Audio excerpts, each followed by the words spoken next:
Bonjour à tous et à tous et bienvenue pour ce nouveau Road to 2000.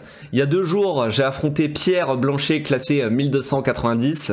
C'était dans le cadre du tournoi interne au club, c'est-à-dire un tournoi joué en cadence lente, 1h30 pour jouer ses coups, un incrément de 30 secondes, mais pas de rajout au 40e, ce qui fait que c'est un peu plus rapide que la compétition en pré-national par exemple. Alors faut savoir qu'au niveau des scores, Pierre, lui, il en est à 2 victoires sur les 2 rondes. Pour ma part, j'ai gagné ma première partie et j'ai fait nul à la deuxième. Lui est en confiance, j'ai les pièces blanches et c'est moi qui ouvre avec le coup D4. Alors sur D4, il répond avec E6. Alors E6, c'est une invitation à jouer la française. Il m'invite à jouer E4 pour qu'il puisse répondre D5. Sauf que la française, c'est pas mon répertoire et moi je joue le coup C4. Sur C4, je viens renforcer mon contrôle de la case D5 et il joue D5 à son tour. Donc en fait, on retranspose dans ce qu'on appelle le gambit-dame refusé. C'est l'ouverture qu'on obtient avec les coups D4, D5, C4 et E6. Alors là-dessus, je développe mon cavalier en C3 pour accroître la pression sur le pion D5 et il répond par cavalier F6, vient défendre le pion D5. Maintenant je développe mon fou de case noir tout en clouant le cavalier F6, en fait je m'en prends indirectement au pion D5 en jouant ce coup, et il décloue son cavalier en jouant fou E7. Alors pour l'instant c'est vraiment la grande ligne du gambit-dame refusé, rien de plus classique. Ici vous avez 2 coups théoriques, il y a cavalier F3 ou E3, sachant que E3 est le coup le plus joué. Personnellement je joue cavalier F3, et c'est lui qui le premier va dévier de la théorie. Faut savoir ici que les coups théoriques ce sont H6 pour questionner le fou, petit roc pour mettre le roi à l'abri ou cavalier BD7 développe la pièce. Et ici il a opté pour le coup C5. Alors C5 c'est pas un coup qui est souvent joué, mais moi je l'ai déjà rencontré plusieurs fois sur internet, donc je sais quelles sont les réponses principales, et je sais que les réponses principales ce sont C prend D5 et D prend C5. Personnellement, moi j'ai toujours joué C prend D5, donc j'allais le jouer instantanément. Puis je me suis dit, Julien, recalcule au cas où tu ne rates rien. D'accord, on sait jamais. Et sur C prend D5, alors je savais que le coup principal c'était E prend D5, mais sur C prend D5, je commence à recalculer qu'est-ce qui se passe sur C prend D4 intermédiaire, et je calcule sur C prend D4 qu'il faut faire cavalier prend D4. Et sur cavalier prend D4, peu importe qu'il fasse pion prend ou cavalier prend, c'est ok pour moi. Parce que sur pion prend, je vais faire E3 pour développer mon fou de case blanche. C'est ok. Lui, il a un pion isolé, donc moi, ça me va de jouer ça. Et s'il décide de faire cavalier prend, je vais faire fou prend. Et après, dame prend, cavalier prend, pion prend. Là, c'est encore une position du style pion isolé. On va faire E3, on va développer le fou, mettre le roi à l'abri. Pareil, c'est une position qui est parfaitement confortable pour les blancs. Donc là-dessus, je me dis pas de souci sur toutes les réponses possibles des noirs. Alors aussi je commence à calculer sur cavalier prend qu'est-ce que je fais, et là pareil ça retranspose plus ou moins dans les positions vues avant, c'est-à-dire je vais sûrement faire fou prend et après dame prend, cavalier prend, pion prend. Je pourrais faire D prend C5, et là encore on va avoir une position du style pion isolé. Alors il fera dame prend, mais là pareil c'est agréable pour les blancs. Qu'on soit d'accord, c'est égal, hein, il n'y a pas de gros avantages, mais tout est ok dans cette position. Donc c'est pour ça que je fais C prend D5. Et là-dessus, il me répond E prend D5, qui est le coup principal. Dans cette position, je me rappelais que D prend C5 était le coup principal, et c'était plus fort que E3 que je jouais il fut un temps. En fait, E3 paraît logique parce que ça permet de préparer le développement du fou de case blanche, sauf qu'avec E3, on s'expose à des variantes pénibles à base de C4, et en fait, le fou de case blanche est un peu emmuré par la chaîne de pions des noirs. Donc c'est pour ça que pour éviter ces variantes embêtantes, ici on joue D prend C5. Et sur D prend C5, j'ai vu qu'il pouvait pas faire fou prend, parce que sur fou prend, il s'expose à un coup comme fou prend cavalier, et après dame prend, il perd le pion D5, et c'est pion de plus pour les blancs. Alors c'est pas si facile que ça, parce que les noirs ont quand même de l'activité, etc. Notamment, il y a le pion B2 qui est en prise, mais je savais que pour les blancs c'était bon ici. Et donc je m'attendais de sa part plus à un coup comme petit roc, permet de mettre le roi à l'abri et permet de récupérer le pion C5 dans de bonnes conditions. Sachant que sur Petit Roc, je comptais pas faire B4, hein, je comptais plus en fait faire E3 pour développer le fou de case blanche. Mais ici, il joue pas Petit Roc, il joue à la place cavalier A6. Alors cavalier A6, je suis assez surpris de ce coup, parce que j'ai jamais vu en fait dans le Gambit Dame de développement du cavalier en A6. Alors je comprends que l'idée évidemment c'est de récupérer le pion avec le cavalier, et après réflexion, je me dis, ok ouais, en fait son plan est normal en fait, somme toute. Surtout je vois pas de réfutation en fait de ce coup que je trouvais au départ étrange. Alors on verra à l'analyse qu'il y en avait un, mais pendant la partie je le vois pas, donc c'est pour ça que je me dis ok, bon tu perds un temps à développer le cavalier pour récupérer le pion, ben moi pendant ce temps là je me développe, donc je joue E3 qui me paraît logique. E3 permet de préparer le développement du fou de case blanche, là-dessus il récupère son pion avec le cavalier, et maintenant je dois développer mon fou de case blanche, et j'ai le choix entre la case E2 ou la case B5. Ma première idée c'est quand même de le mettre en B5, sauf que sur fou B5 échec, alors permet de développer le fou avec gain de temps parce que on attaque le roi.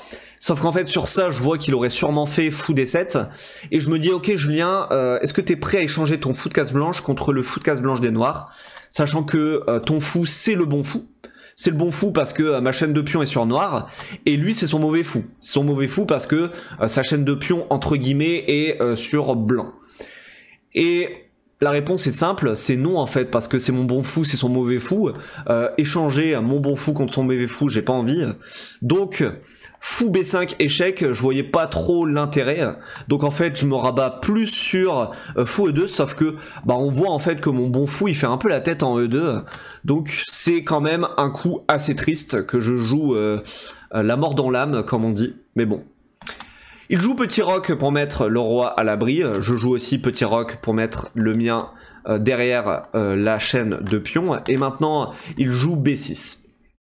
Alors à savoir quand même que avant Petit Roc, j'ai hésité vite fait avec H6 pour empêcher le développement de son fou en G4, mais après je me suis dit ça sert à rien, sachant que mon fou est en E2, le cavalier est pas cloué, donc je ne crains pas son clouage, donc bon.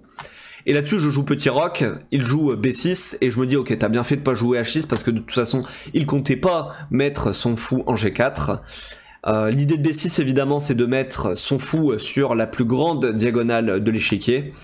Et là-dessus, je décide d'améliorer mes pièces, notamment le cavalier en F3, je décide de le mettre en D4. Alors ça, c'est un thème très connu quand on joue contre le pion isolé, en fait, c'est le thème du cavalier bloqueur.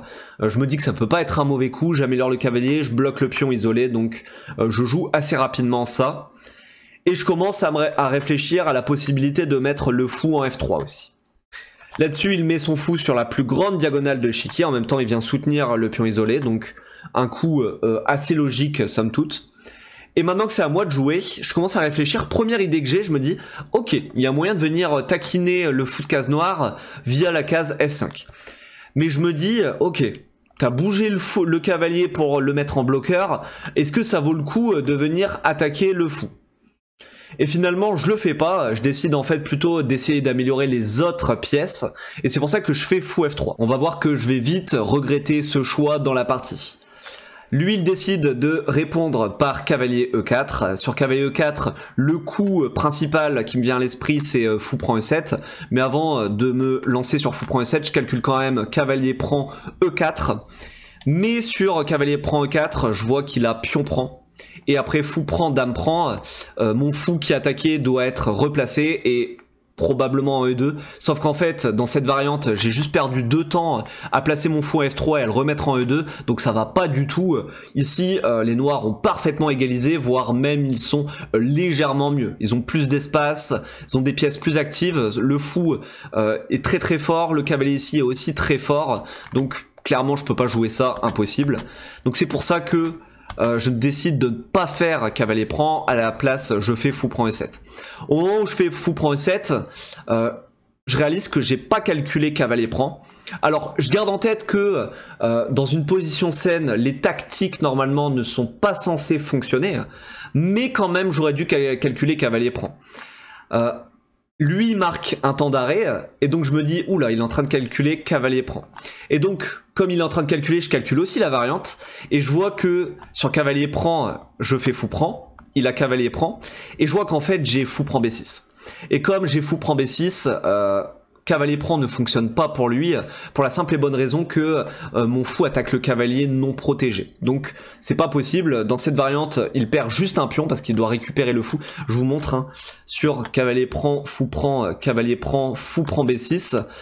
Ici en fait, il peut pas partir sur cavalier prend B2 pour sauver le cavalier attaqué, pour la simple et bonne raison que j'ai fou prend C5 et j'ai une pièce de plus. Donc en fait, il doit récupérer le fou, sauf que sur ça, j'ai juste tour prend D1 probablement, tour F prend D1 et là-dessus j'ai un pion de plus, les blancs sont mieux.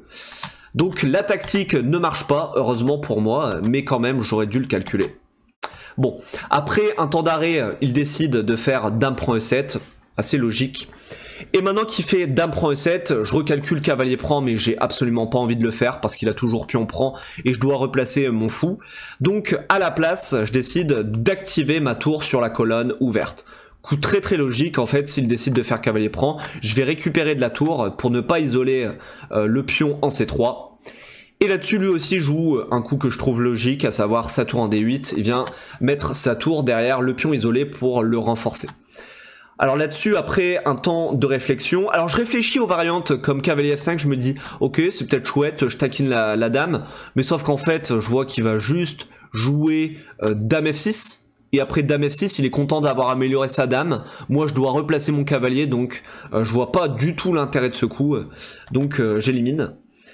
Et à la place, je vois pas d'autre coup que A3. En fait, A3 pour idée B4. Alors j'avais réfléchi aussi à B4 directement. Sauf que sur B4, j'ai vu qu'il pouvait faire un coup comme cavalier E6 pour venir challenger mon cavalier qui est quand même très fort en D4. En plus, mon pion B4, il est attaqué par la dame. Donc je trouvais ça un peu prématuré B4. Donc je préférerais préparer le coup avec A3. Alors A3, voilà pour idée B4. Là-dessus, il répond fou A6.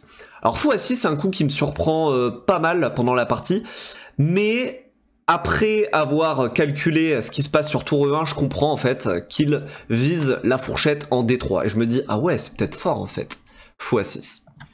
Et donc comme je vois que tour E1, il a la fourchette, ça ne marche pas, j'essaie d'aller plus loin, je me dis, ok, est-ce que j'ai pas fou E2 sur ça? Et je me dis, alors je calcule, hein, je vous montre le calcul, j'avais calculé tour E1, cavalier D3 pour lui vient faire la fourchette, et je me dis, est-ce que t'as pas fou E2? Et sur fou E2, je commence à calculer cavalier prend, fou prend, cavalier prend et roi prend. Et en fait, j'avais éliminé parce que je me suis dit, alors certes, j'ai deux pièces et lui, il a une tour et un pion, donc en termes de matériel, c'est égal, mais j'avais éliminé parce que je me suis dit que mon roi ici était faible. La dame, elle peut vite rejoindre l'attaque, lui il va avoir un plan facile où il fait couler la tour. Je me suis dit, non, ça n'a pas l'air terrible pour moi. Donc c'est pour ça que j'ai éliminé. Alors je vous montrerai à l'analyse à la fin qu'il y avait un coup beaucoup plus fort sur fou E2 que cavalier prend, mais je garde le suspense. Dans tous les cas, j'élimine, et du coup, plutôt que tour E1, je décide de faire en fait plus sagement fou E2. En fait je me disais, mon fou en F3 finalement il faisait pas grand chose, donc je lui propose l'échange de mon fou qui fait pas grand chose contre son fou qui est actif sur cette diagonale. Ça paraît m'avantager. Sachant que je voyais pas l'intérêt pour lui en fait de prendre le fou, je pensais plutôt qu'il allait revenir. Et là, à ma grande surprise, il échange les fous. Donc là, je vous cache pas que je suis assez content. Je réfléchis vite fait, alors mon coup principal c'est quand même dame prend E2 que je trouvais assez logique, mais je réfléchis aussi à cavalier prend E2. Cavalier prend E2 me paraissait pas mal parce que ça permettait de réactiver le cavalier en F4 où il a plus de perspectives que actuellement C3. Mais après coup, je préfère quand même dame prend E2 parce que ça permet de mettre mes tours en liaison. Et en fait, je vois que la dame ici, elle peut s'infiltrer rapidement sur l'aile dame pour venir attaquer les pions. Et en fait, au moment où je joue dame prend E2, je comprends que l'échange des fous m'avantage beaucoup plus que lui. Parce que moi, je vais attaquer ses cases blanches alors que lui, avec sa dame, en fait, il a pas grand chose à faire sur mes cases blanches. Alors, malgré tout... Évidemment, je sais que c'est égal, quand même, c'est toujours égal dans cette position, mais plus confortable quand même pour les blancs. Et au moment où je fais dame prend E2, je réalise aussi que j'ai la fourchette en C6. C'est-à-dire que lui, il doit bouger sa dame. Il doit bouger sa dame pour ne pas se prendre cavalier C6. Donc là, il commence à réfléchir. Je me dis, ok, il va sûrement bouger sa dame en F6, ce qui me paraissait le plus logique pour lui.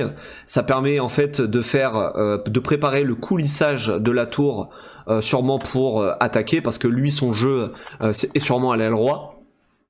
Et là, ma grande surprise, il joue F5. Et au moment où il joue F5, je me dis, ah, il a raté la fourchette. Donc c'est pour ça que je joue rapidement cavalier C6. Je me disais, ok Julien, t'as rien raté. Avant de jouer cavalier C6, je me dis, est-ce qu'il a pas de coup intermédiaire ou quoi que ce soit, des infiltrations de la dame qui menacent mat ou quoi, mais non, je vois rien. Surtout que madame ici, mine de rien, elle garde bien le roc avec la tour derrière, donc je vois pas de soucis, il a pas de poussée dérangeante, surtout que la dame est attaquée en fait, donc bah tout simplement je réalise que mon adversaire a raté la fourchette. Et là-dessus, effectivement, il marque un temps d'arrêt et je vois qu'il est un peu dégoûté, Pierre. Malgré tout, il bouge sa dame. Et maintenant, je peux ramasser la qualité. Il fait tout reprend. Et maintenant, je réalise que je suis probablement gagnant parce que j'ai qualité de plus. Et en plus, il a une faiblesse, en fait, en D5. C'est-à-dire ce pion est une faiblesse et je vais pouvoir l'attaquer facilement. Donc j'ai un plan tout trouvé, j'ai une qualité de plus. Clairement, c'est bien pour moi. Et au moment où il fait tour prend, mon coup candidat, mon coup principal, c'est quand même tour D1, qui me paraissait super logique. Je place la tour sur la colonne semi-ouverte, je tape la faiblesse. Et en fait, sur tour D1, je me dis, ah, mais il a cavalier B3 qui est embêtant. Et j'aurais dû calculer plus loin cette variante. Si j'avais calculé plus loin, j'aurais peut-être vu que j'avais cavalier prend intermédiaire, attaque la dame. Alors après, la ligne pour ma défense, elle est compliquée, mais faut savoir que sur tour D1, cavalier prend dame 5, les blancs sont mieux en fait, et ils sont super bien, mais je l'ai pas vu. Et donc, comme tour D1, je vois que c'est embêtant à cause de cavalier B3, je me dis, ok, ce qui est embêtant, c'est que le cavalier vient attaquer la tour, donc je vais plutôt mettre la tour C en D1. Sur ça, je suis plutôt satisfait de moi, je vais aux toilettes. Et pendant que je suis en train d'uriner, je réfléchis et je me dis, mais Julien, tu lui donnes cavalier prend. Et en fait, pendant que je calculais ça, pendant que j'urinais, je vois que ça isole le pion. Et après avoir réalisé que ça isolait le pion, je reviens sur l'échiquier et je me dis, ah oui, mais non seulement ça isole le pion, mais en plus ça perd le pion. Donc je suis dégoûté. À peine je me suis assis que Pierre me joue évidemment cavalier prend. Bon, ça manque pas. Bah évidemment, j'ai pas le choix, B prend. Et donc il joue dame prend. Et là, je me dis, Julien, t'abuses quoi. À chaque fois, ça fait ce schéma où j'ai un gain. Et immédiatement après, énorme relâchement où je donne du matériel à mon adversaire. C'est déjà ce qui s'était passé avec Timothée Scaillé. J'avais gagné la qualité suite à une phase tactique. Et juste derrière, j'avais perdu un pion. Heureusement, il n'avait pas pris Timothée, mais quand même, faut que je sois plus vigilant après avoir gagné du matériel, parce que sinon, on perd l'avantage gagnant, quoi. Bon, malgré tout là-dessus, je décide de jouer rapidement dame F3, ça me paraissait logique. Dame F3, en fait, j'attaque les deux pions en même temps. J'avais vu pour lui dame 5, qui vient tout défendre, mais lui, il décide pas de jouer dame 5, il décide de jouer cavalier E4. Et sur cavalier E4... alors je vois que son idée c'est sûrement de faire une fourchette entre la dame et la tour, sauf que très rapidement je fais dame F4 parce que je me dis ok, la fourchette n'existe plus. Malgré tout, il décide de faire cavalier D2 pour attaquer la tour. Et là je réfléchis, mes coups candidats sont dame E6 échec, ça paraissait embêtant dame E6 échec. Et je me disais que sur dame E6, il peut pas trop faire roi H8, parce que sur roi H8, je vais avoir des variantes du style tour C1 avec la dame qui est attaquée, et dès que la dame bouge, la tour qui peut venir ici en C8. Je me disais, ça n'a pas l'air terrible pour lui. Donc j'avais vu que sur dame E6 échec, le meilleur coup pour lui, c'était probablement roi F8. Et sur roi F8, j'aurais sûrement du tour C1. Malgré tout, je l'ai pas fait. Pourquoi ? Parce que je me suis dit que tour C1 directement devait être bien. Voilà, tour C1 intéressant. Évidemment, je fais perdre un temps sur la dame. La dame doit bouger. Et c'est pour ça que Pierre remet sa dame en F6. Bon, maintenant que j'ai la tour d'attaquer et la dame d'attaquer, évidemment, j'échange les dames, mais je suis très content de le faire parce que j'isole un nouveau pion. En même temps, je rappelle que j'ai qualité de plus, donc tous les échanges de matériel m'avantagent, en l'occurrence celui de la dame. Et maintenant que ma tour est attaquée, je la replace très logiquement en D1. J'attaque le cavalier, il y a la faiblesse D5 juste derrière. Là-dessus, il décide de faire cavalier B3. Alors j'avais osé espérer qu'il mette le cavalier en C4. Auquel cas j'aurais eu tour prend, petite tactique, mais évidemment, il tombe pas dans le panneau.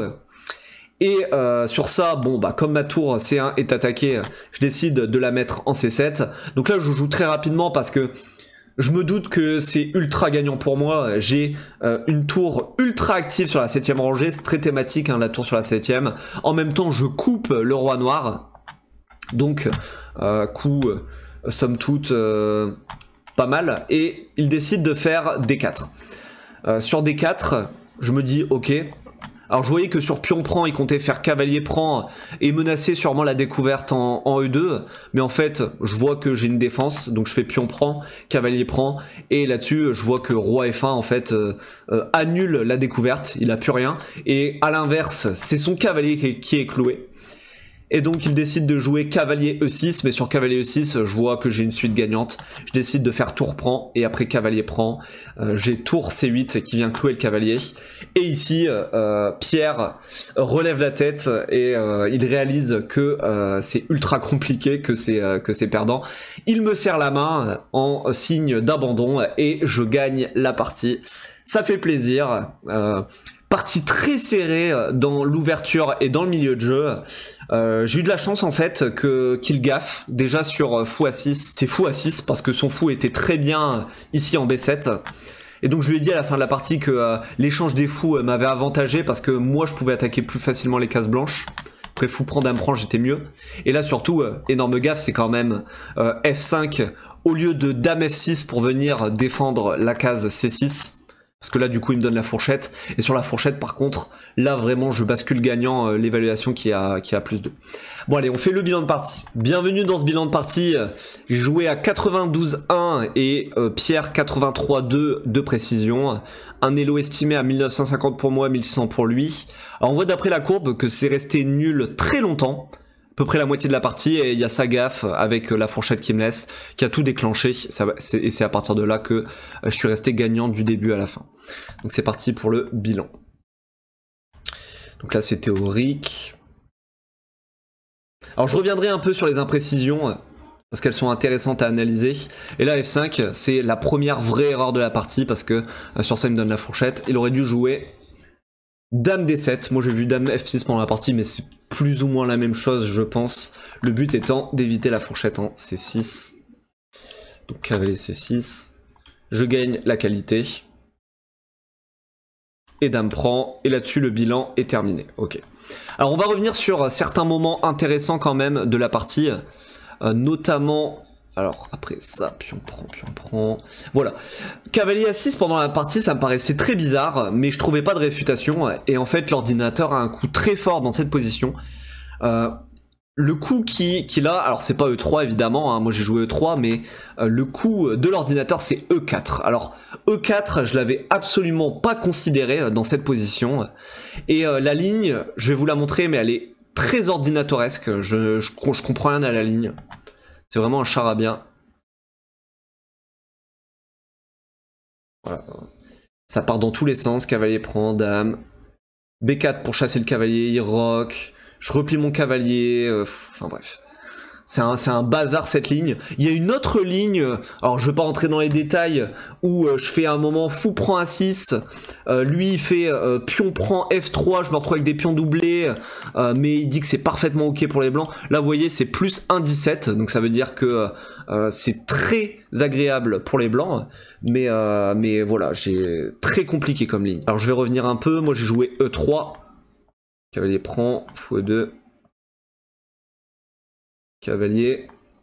Et là, fou F3 que j'ai regretté pendant la partie, parce que mon fou servait un peu à rien finalement ici. J'aurais plus dû jouer cavalier F5 pour venir attaquer le fou. Ouais.